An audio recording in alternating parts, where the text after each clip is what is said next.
Hello, I'm Colonel Jeff Barnett, United States Air Force, retired. It is a privilege to address the 2020 commissioning class for the Naval NROTC unit at the University of Maine. For Sabrina, Mark, Rick, Andrew, I hope that each of you has a similar privilege and opportunity sometime in your future. Of course, the uniform I'm wearing begs a question. What can an airman tell a bunch of sailors and Marines? And that's a fair question. I asked my wife, who is also a vet, what should I talk about? She looked at me and gave me some sage advice. She said, talk about 10 minutes. I'll try to beat that, actually. Of course, the services are fundamentally different. A Marine will tell you that the first thing the Air Force constructs when it builds a new air base is the golf course. Then we build a runway.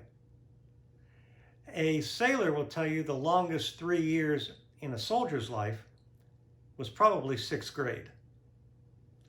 If a Marine, a soldier, and an airman were tasked to secure a building, they would go about it in 3 fundamentally different ways.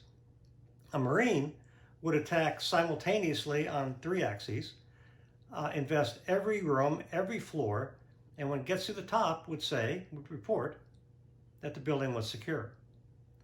A soldier would surround the building with 2 concentric rings of concertina wire, cover the perimeter with overlapping fields of machine gun fire, and establish a single point of entry and exit, would then report the building was secure.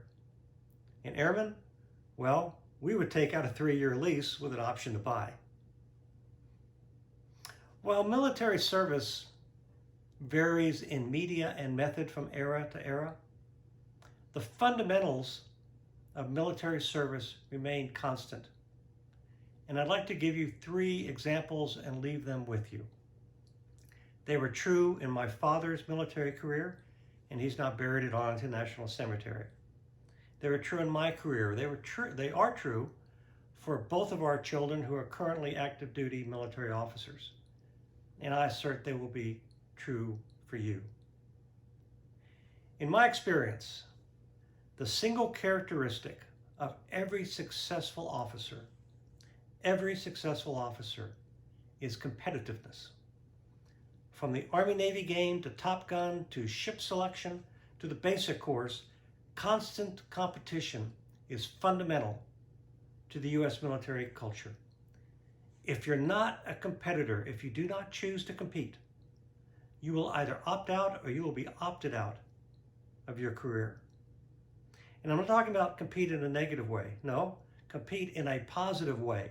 Make it your goal to be the very best on your ship, in your squadron, your battalion, whatever. Learn from your peers. Teach your peers.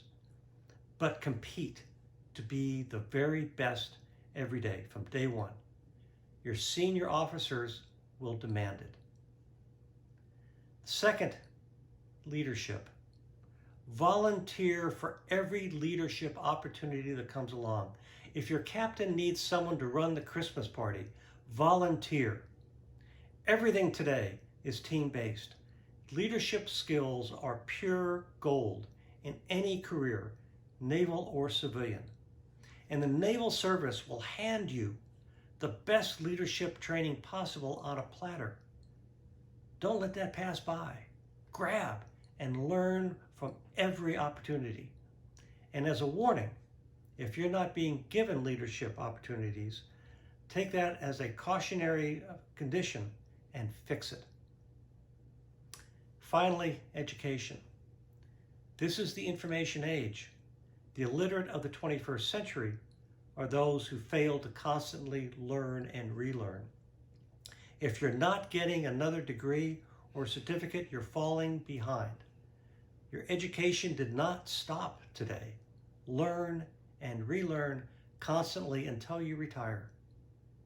As an aside, many officers go for with a STEM degree, go for a master's in policy or strategy, and that's always helpful. The chairman of the Joint Chiefs has a master's degree in strategy.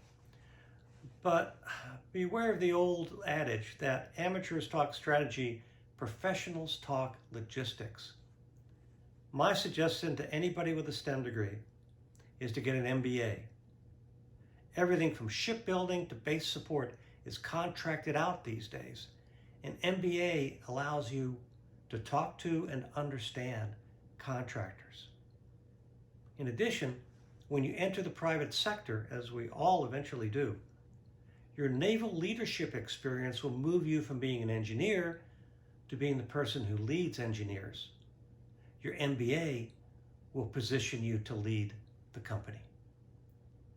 On those notes, competition, leadership, education, I bid you clear skies, calm seas in your naval career. And I must admit that I envy each and every one of you for the adventures that lie ahead. Good luck.